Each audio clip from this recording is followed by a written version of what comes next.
Si des dizaines d'écrivains s'offraient à moi pour l'épisode inaugural de ce podcast, je n'ai guère hésité avant de choisir Pierre Gascard et son très beau Le Temps des Morts. Un titre béni pour un podcast consacré aux écrivains oubliés du XXe siècle. Un cas d'école aussi. Ce superbe récit a d'abord obtenu le prix Goncourt en 1953, qui n'est pas gage de qualité, certes, mais qui suffit toutefois à placer un nom au-dessus de la mêlée pour un an et parfois plus.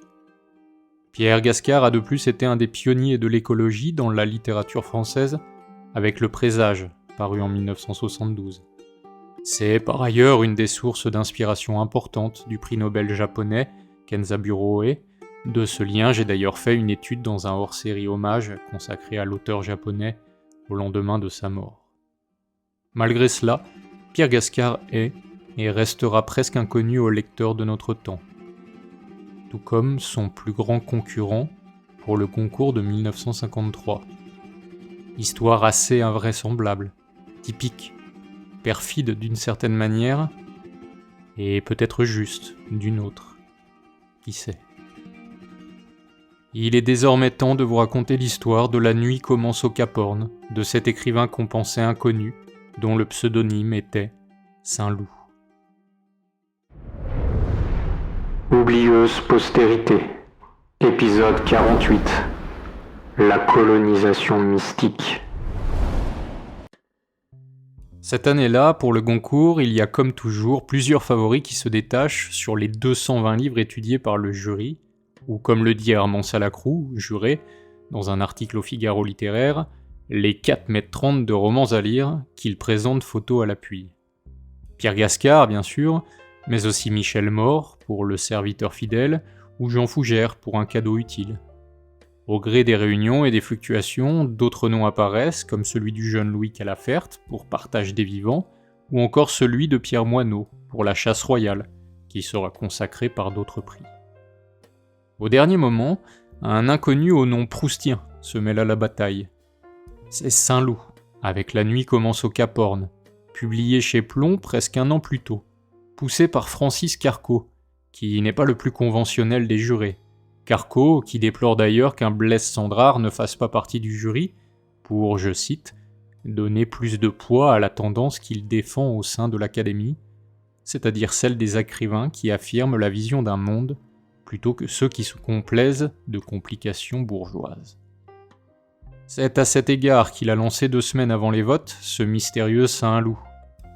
On glose sur ce patronyme. Les conjectures se font et se défont. Est-ce un romancier qui n'aurait pas déjà eu le Goncourt, sous un autre nom ?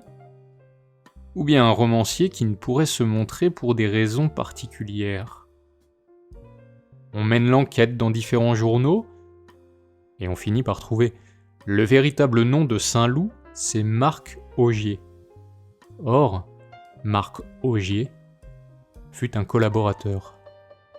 La chronologie précise des faits n'est pas facile à trouver, toutefois un encart du Figaro littéraire signalait déjà l'identité de l'auteur le 21 novembre. Cependant, comme il est signalé dans la brève préface à une réédition de La nuit commence au Cap Horn, peu d'académiciens lisent ce journal, puisque le 4 décembre, le roman est encore parmi les favoris. Rappelons que le prix doit être décerné le 8 décembre. Seulement, un rebondissement a lieu ce 4 décembre. Un inspecteur des renseignements généraux se présente au secrétariat du tribunal militaire et demande communication du dossier Marc Augier, dit Saint-Loup. Il y découvre que l'auteur a bien été condamné à mort par contumace. Il prend copie des pièces et va trouver Roland d'Orgelès, qui remplace symboliquement Colette, la présidente du Goncourt, malade et alitée, pour l'affranchir. Le journal Dimanche Matin, le 6 décembre, donne un compte-rendu sous le titre grinçant. Le 11e convive, les jurés du Goncourt étant 10, sera-t-il un inspecteur de police ? Nous sommes à 2 jours du scrutin. Dans sa préface à la réédition de son roman, en 1986, Saint-Loup cite un article de Rivarol. Que va faire l'Académie ? Un coup d'éclat qui ramènera ses fidèles, tombés à moins de 100 000, aux chiffres glorieux de l'avant-guerre ? Proclamer la primauté des lettres sur la politique ? L'indépendance traditionnelle de la pensée occidentale dans un pays qui, dit-on, a retrouvé toutes les libertés d'expression? Entendra-t-on Dorgelès proclamer devant les journalistes « Messieurs, nous venons de couronner le livre d'un homme mort légalement et qui sera ressuscité vendredi prochain. Ceci pour proclamer bien haut que le talent n'a pas de patrie politique, que notre académie est capable d'ignorer les pressions du pouvoir. » Quel scandale, mais aussi quelle publicité pour l'académie vieillissante, un nouveau bail de 50 ans avec le succès. Mais les Goncourt valent ce que vaut leur époque. Au lieu de relever la tête, ils se couchent au pied des renseignements généraux en attendant le NKVD.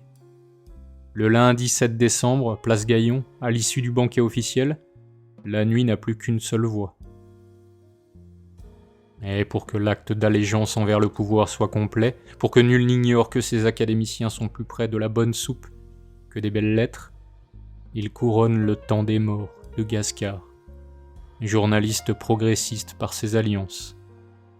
La synthèse est parfaite et tout le monde est content. Le livre de Pierre Gascar est l'une des plus belles variations sur le deuil que j'ai lu. Il est probe, d'un lyrisme grave et d'une portée universelle. La nuit commence au Cap Horn est également un texte grave, bouleversant même, d'un lyrisme brutal et crépusculaire. Il est aussi d'une portée universelle. Ce n'est pas la mort presque ordonnée dans un camp de prisonniers en Allemagne, entouré des lourds échos du peuple juif qu'on immole, mais la mort lointaine, inévitable, des peuples indiens de la Terre de Feu, que des missionnaires du XIXe siècle veulent convertir, peu importe le prix. Henri Amouroux, qui fut président du prix Albert Londres, résume très bien le sort fait à ce roman. Ce livre, que je tiens pour un très bon livre, ne pouvait recevoir la consécration d'un prix littéraire. Tout d'abord parce que son auteur véritable a eu quelques ennuis à la Libération. Mais surtout parce que La nuit commence au Cap Horn s'attaque à un tabou et qu'accepter la thèse de Saint-Loup conduit à remettre en question les règles de conduite du monde moderne. Voici la thèse exposée ici avec une brutalité délibérée. La colonisation mystique, l'évangélisation menée par les missionnaires en terres infidèles entraîne le plus souvent un mal épouvantable à la place du bien désiré. Est-ce une forme de repentir pour Saint-Loup, qui écrivit à la Gerbe, fit partie du bureau politique du PPF de Jacques Doriot, intégra les LVF, phalange française de la Wehrmacht, combattit sur le front de l'Est, puis finit la guerre en préparant un documentaire sur la République sociale de Mussolini. Rien n'est moins certain pour cet homme qui fut aussi un socialiste véritable avant-guerre. Mais rien n'est plus certain que La nuit commence au Cap Horn est un grand roman. Avertissement. C'est en parcourant la cordillère des Andes, en qualité de conseiller technique du gouvernement de la République argentine, que l'auteur a retrouvé les traces de l'activité missionnaire du siècle passé. Bien que bouleversé par cette plainte silencieuse de la race rouge qui montait des îles et des montagnes vierges contre l'homme blanc, l'auteur ne lui aurait sans doute jamais donné un tel écho s'il n'avait découvert la définition du crime de génocide de 1946. L'auteur ne s'est pas appuyé sur cette loi pour soutenir une thèse, puisqu'il avait découvert les preuves du crime de génocide sur le terrain, avant de connaître la loi. Mais en faisant état des raisons religieuses, elle l'autorisait à se libérer de toute complicité avec l'histoire qui a jusqu'ici couvert les activités de colonisation mystique forcenée, au même titre que les œuvres d'amour et d'authentique charité.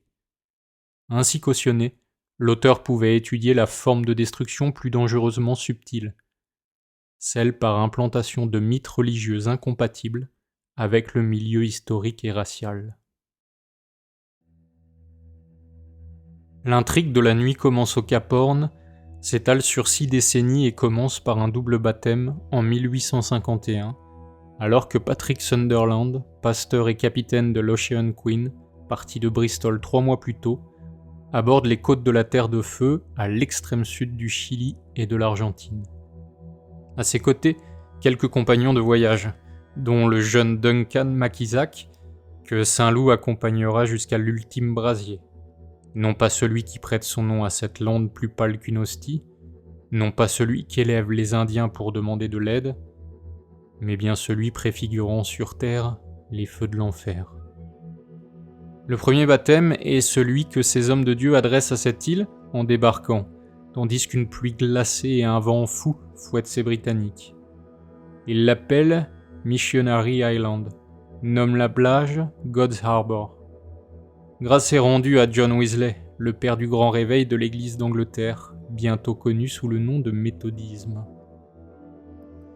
Après 3 jours, dans l'accablante permanence des 20 heures de lumière pâle des nobles intentions et de l'aveuglement, après 3 jours consacrés à l'inventaire des biens, les hommes découvrent qu'ils ont bien les fusils et les pistolets, mais qu'ils n'ont pas débarqué les munitions.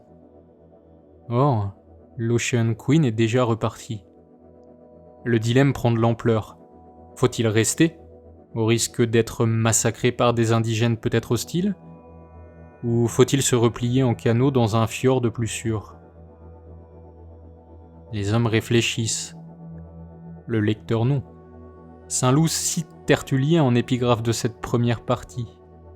Sang des martyrs, semence de chrétiens.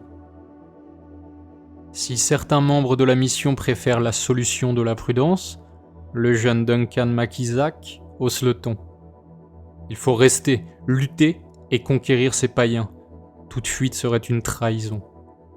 Et il élève sa grande et lourde croix de cuivre massif.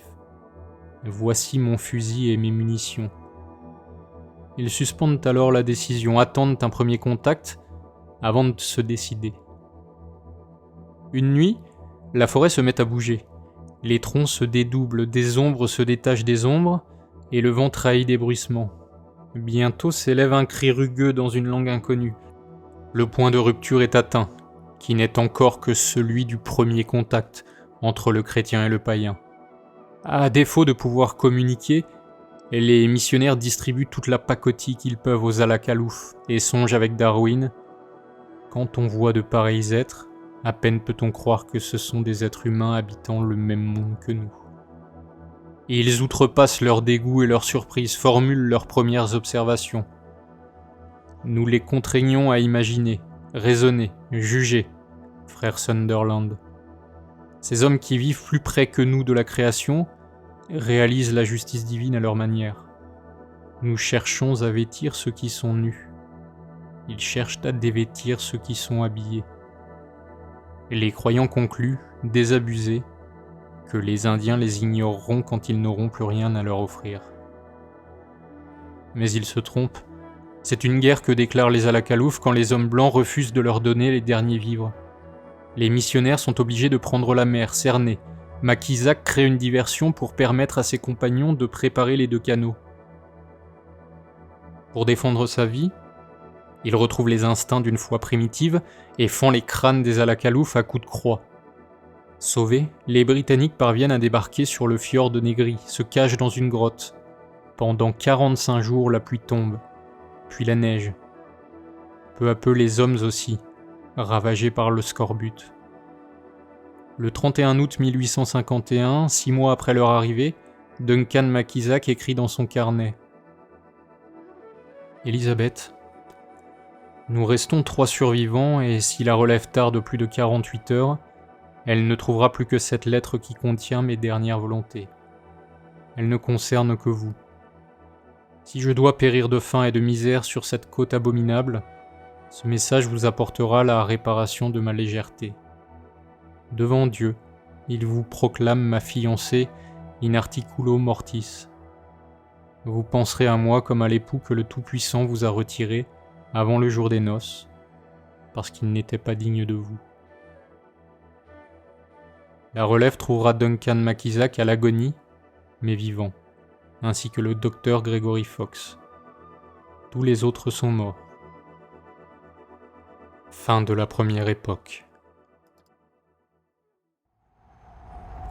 Allez, je vous envoie comme des agneaux au milieu des loups. En 1954, Gilbert Gane, dont les passionnés de littérature française du XXe siècle liront avec intérêt ses interviews impubliables, questionne Saint-Loup sur ce pseudonyme. Est-ce par réminiscence proustienne ? Non, répond l'auteur. C'est seulement parce que j'ai compris que l'homme était un loup pour l'homme. Celui qui désormais voudra vivre libre devra se réfugier dans la forêt profonde, a dit Bernanos. C'est par souci d'élévation pour contrebalancer le mal par le bien que j'ai ajouté saint. D'ailleurs, le nom de Saint-Loup fut porté par un grand évêque de Troyes, qui fut accusé d'intelligence avec l'ennemi pour avoir demandé à Attila d'épargner sa ville. Saint-Loup n'a pas toujours voulu dévorer ses semblables. Ses mains, ses crocs, son cœur furent blancs. Il a même plaidé intensément pour un retour à la terre dans les années 30, alors qu'il a à peine plus de 20 ans. Un retour aux villages abandonnés, aux hameaux dépeuplés, aux granges délabrées. Il appelle dans les journaux les hommes de son âge, de tout pays. Il défend une immense fraternité païenne qui redonnerait aux ruines du sud de la France un caractère sacré pour les nobles saisons de la jeunesse. Cet organisme, qui pourrait parvenir à reverdir les paysages promis aux ronces et à la rouille, il est encore bien connu aujourd'hui. C'est celui des auberges de jeunesse. L'homme qu'on appelle encore Marc Augier est alors délégué général à la propagande du centre des auberges de jeunesse. Il devient chargé de mission auprès de Léo Lagrange, qui est député et secrétaire d'État au sport dans le gouvernement du Front populaire de Léon Blum. Marc Augier va alors devenir un chantre de l'espoir, du renouveau. C'est ainsi qu'il se rapproche de Jean Genot, qu'il décrit comme son dieu. La vie que j'aime, écrit-il, est celle de la première alliance qui était agraire et pastorale. Il croit en son rêve, essaye de développer cette communauté païenne qui adore les dieux primitifs. Comme Duncan Makisak, il doit convertir son prochain. Dans un entretien de février 1937, il en dit plus à propos de ce mouvement de tourisme populaire. L'auberge de la jeunesse, c'est un gîte d'étaples simples, qui permettent aux jeunes gens et jeunes filles d'aller respirer l'air pur, de goûter au charme de nos campagnes, de nos forêts, de nos rivières. Point n'est besoin d'avoir des locaux vastes et luxueux pour créer une auberge. Une ancienne école désaffectée, des bâtiments communaux sans destination actuelle, un vieux moulin, une maison de garde-barrière sans emploi peuvent être transformés en auberge. La personne responsable de l'auberge s'appelle le père aubergiste. Son rôle est délicat, c'est lui qui accueille, organise les veillées, provoque après le repas du soir la réunion amicale, l'oriente, l'agrémente. En un mot, crée l'ambiance. Pour la première fois en France, conclut Marc Augier, on fait à la jeunesse l'honneur de l'aimer pour elle-même. Le peuple français est à la veille de redevenir un peuple jeune. Cette victoire des auberges de la jeunesse se place au-dessus des partis. Elle n'admet qu'une religion, celle du grand air, et cette poussée des moins de 30 ans, cet immense exode sur les routes. À tous les jeunes, nous disons, avec nous, sur la route des auberges, vers la joie. Un iceberg croisait au large des îles Falkland une terre malade, rongée par la lèpre jaune des rochers. Tous les arbustes, à défaut d'arbres, pliés par la discipline monacale du vent. Le vent, la pluie, une nature entrée dans le commencement de sa fin et qui n'avait pas le courage de renoncer tout à fait. 5 ans plus tard, Duncan Makisak est de retour en terre de feu, à bord du nouveau bateau de la South America Evangelical Society, le Patrick Sunderland, du nom de son maître mort lors de la première mission. Duncan Makisak est devenu pasteur.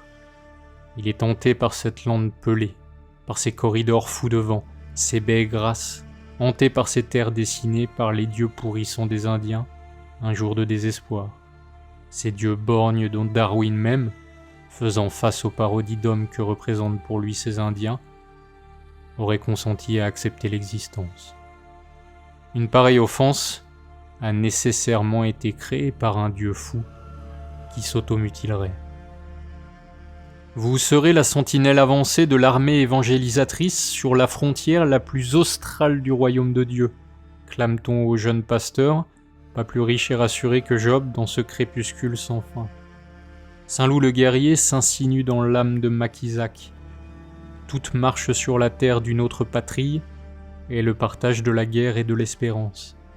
Cette marche ne peut se faire qu'au bruit des bottes et à la douceur d'une caresse.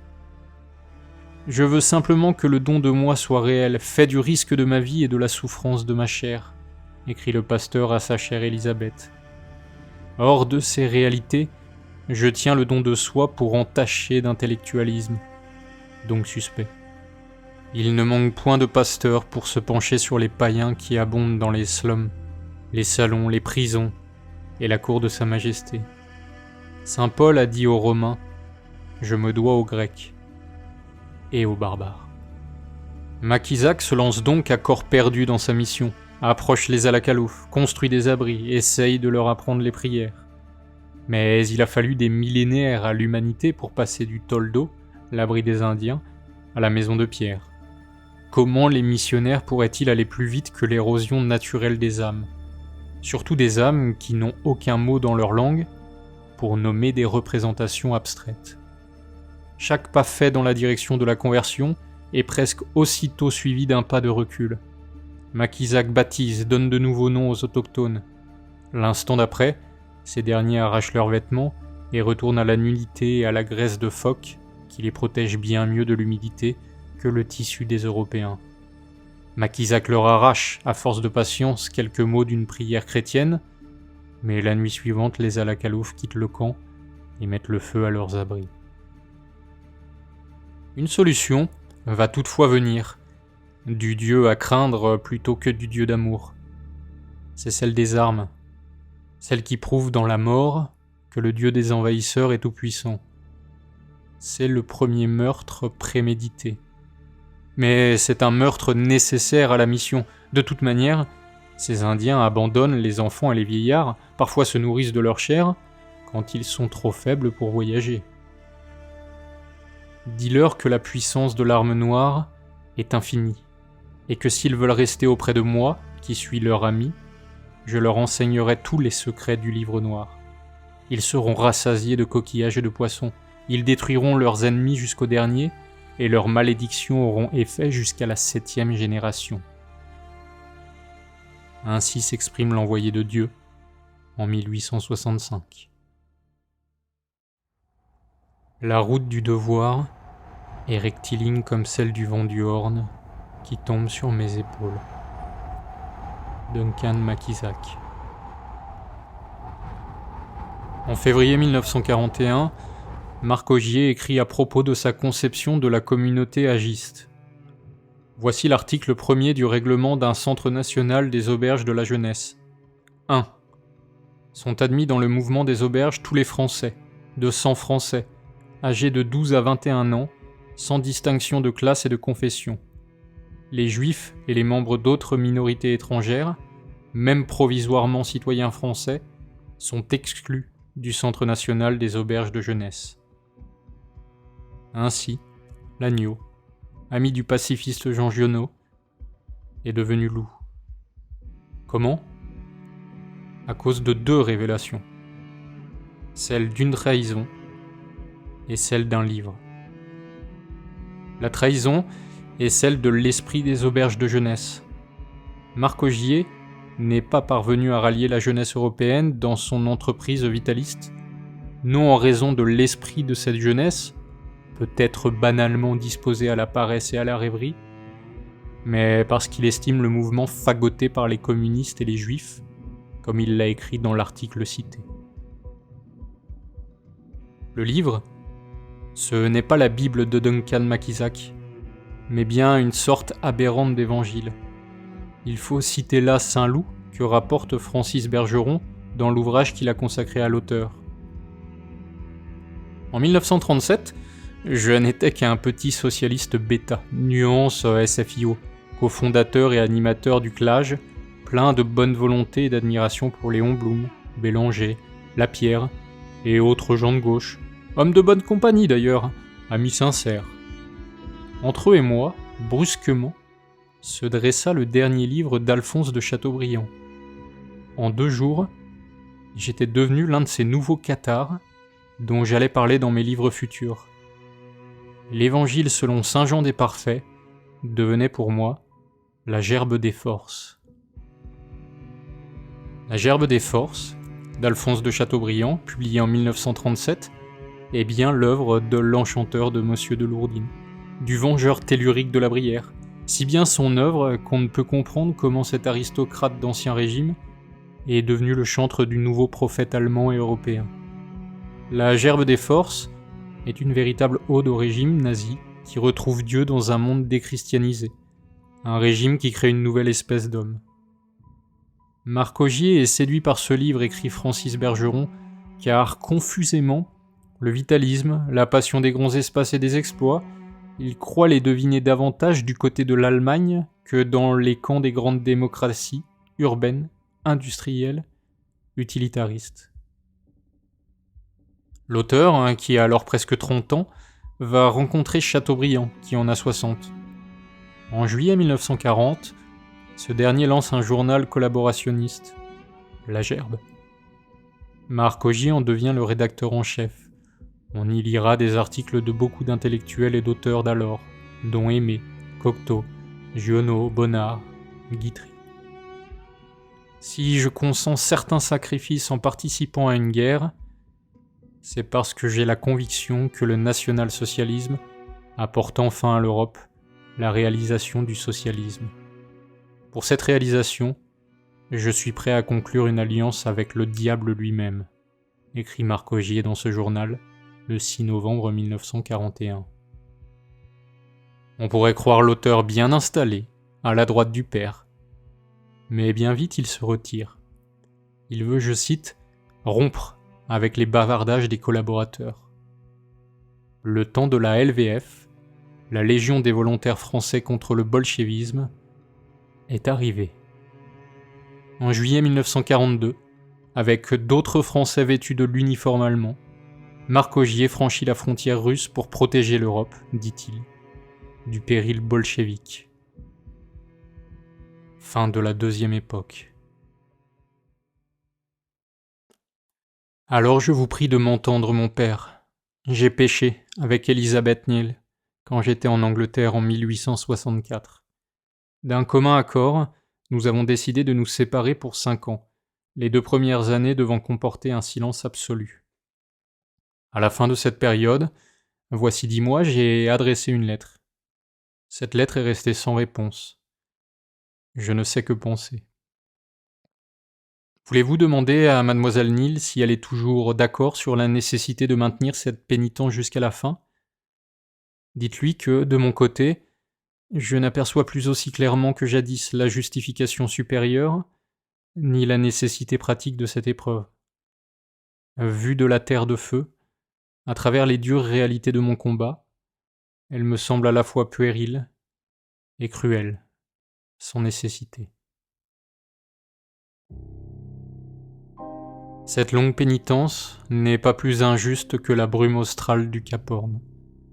Elle est là, éternellement là, recouvre toute terre, s'insinue dans chaque homme, pourrit autant des volontés infaillibles que la forêt piégeuse de quelques îles. Pourtant, Maquisac résiste à cette mâchoire dont coule sans cesse une pluie piquante sur le calme stupéfiant qui traîne au sol et forme un univers impossible à situer entre Genèse et Apocalypse. Le sang de l'Europe coule aussi depuis 350 ans sur ces terres découvertes par Magellan. Il coule dans les hauts fonds qui les environnent, plus grand cimetière marin du monde, duquel on entend encore, quand le ciel tombe soudain, le bruit des cloches des navires engloutis par l'eau noire. C'est d'ailleurs à cause du sang versé par les conquistadors, puis les missionnaires, que l'eau est si foncée dans cette région hostile. Sang versé de son propre corps, du corps de l'Indien, de celui du Christ. Sang versé, sang mêlé. Maquisac a soudain la sordide illumination, Il doit irrémédiablement unir l'homme moderne à la femme du Paléolithique. Les milliers de kilomètres de distance entre le Britannique et l'Indien ne sont rien. Les milliers d'années d'écart entre la condition européenne et la condition Ala-Kalouf devraient constituer un crime contre nature. L'homme peut voyager sur la terre, sur la mer, mais ne devrait pas voyager dans le temps. Pourtant, il finit par se décider et l'écrit à Élisabeth. « J'épouse une femme sauvage. J'ai longtemps différé ma décision. J'étais arrêté par un obstacle insurmontable.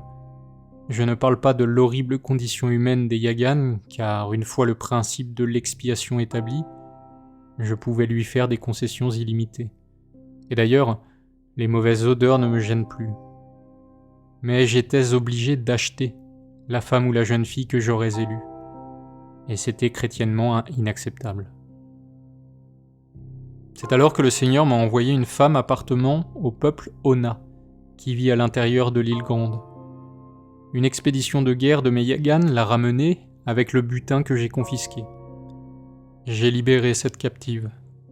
En l'épousant, j'en fais la première femme de la mission, ce qui est aussi une manière de réparer le dommage causé par mes prosélytes aux pauvres Onas, dont 14 ont péri dans l'attaque de Puerto à Burton. Et bientôt, comme en d'autres terres avant elle, tombent sur le village de cet Éden lointain les fléaux de l'époque moderne. Une épidémie de nature mystérieuse frappe les familles converties. Les baleiniers de passage dans leurs navires troquent des femmes contre de l'alcool qui abrutissent les pauvres à la Kalouf. Les autres tribus indiennes contre-attaquent. Il ne faudra que quelques décennies aux hommes de Dieu pour détruire le royaume en ce monde des Kaweshkar. Le front de l'Est n'est plus suffisant pour Marc Augier.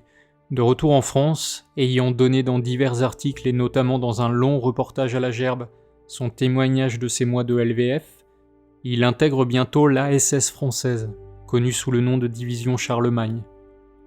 La défaite du Troisième Reich est proche. Les troupes allemandes refluent vers leurs berceaux bombardés. Les collaborateurs français comprennent que cette Europe supposément nietzschéenne n'aura existé que dans leurs esprits et jamais dans leur corps, à l'abri des tickets de rationnement et du marché noir. Tandis qu'ils se suicident, se font arrêter ou fuient, dépourvus de tout courage guerrier, mais pour certains dignes, droits face à leur échec, Saint-Loup croit encore, qui écrit dans Le Combattant européen, après avoir taclé les collaborateurs à col blanc, comme Duncan McIsaac taclait les pasteurs de salon, « Nous autres légionnaires et anciens légionnaires sommes les seuls à faire un acte révolutionnaire non gratuit, et la seule aide qui puisse nous intéresser, c'est celle que nous demandons à nos laudateurs. Taisez-vous, entrez dans le jeu, venez assurer la relève. » Mais cet enthousiasme ne durera plus longtemps. Saint-Loup va de Berlin à Sigmaringen, de Sigmaringen à Hildesheim, dans la tanière des SS, où il s'enivre de magie noire et de paganisme, et bientôt va de l'Allemagne vers l'Italie. Le nouvel empire est détruit. Saint-Loup finit par retourner clandestinement à Paris et parvient à s'embarquer pour l'Argentine juste avant d'être découvert alors que l'épuration est en cours. Il est alors condamné à mort par contumace. Comme beaucoup d'anciens nazis, il peut vivre une nouvelle vie, il n'a qu'à changer de nom. Saint-Loup fera l'affaire.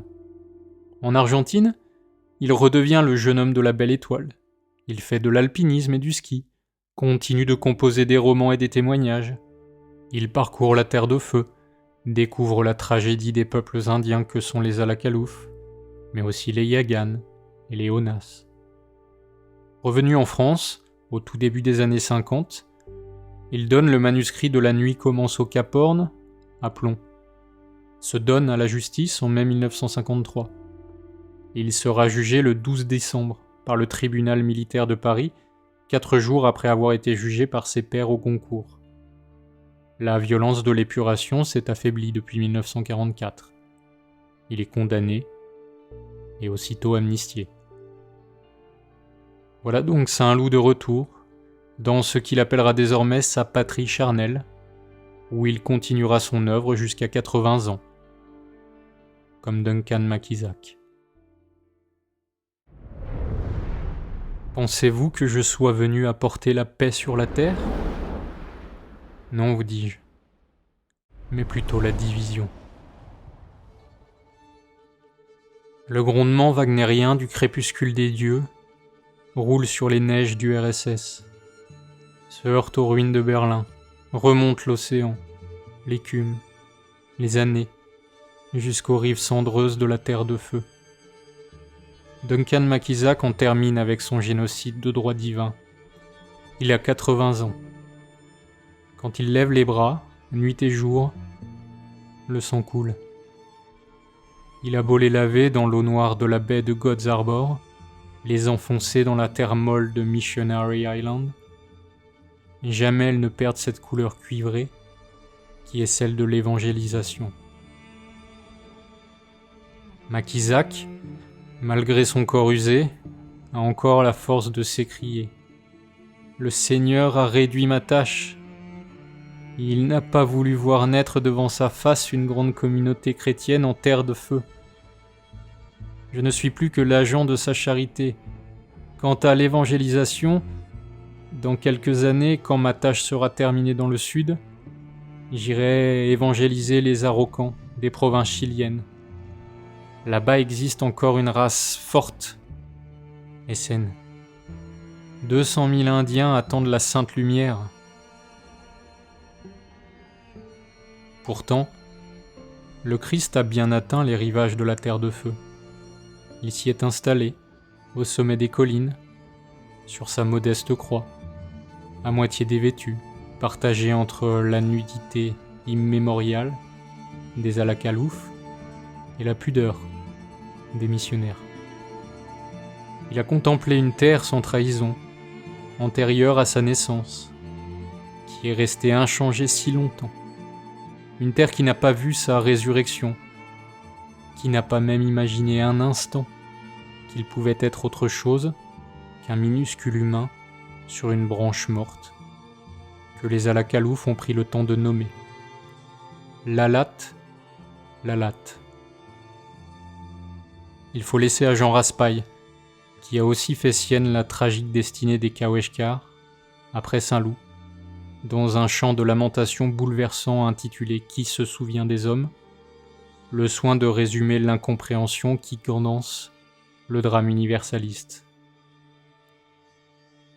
Et c'est ainsi que Jésus-Christ, Fils de Dieu, vrai homme, seconde personne de la Trinité, sous le nom de Lalat, Lalat, prend sa place à la lettre D, pour Dieu, dans le Peshere English Dictionary du révérend Wilfrid Watkin. Mais ce qu'ignore le révérend, c'est le vrai sens de ce double mot que transmettent les Kaweshkar, depuis la première croix de Magellan, plantée 3 siècles plus tôt sur l'île Charles.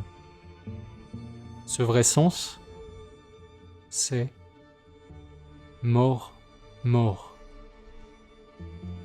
La méprise ne cessera jamais.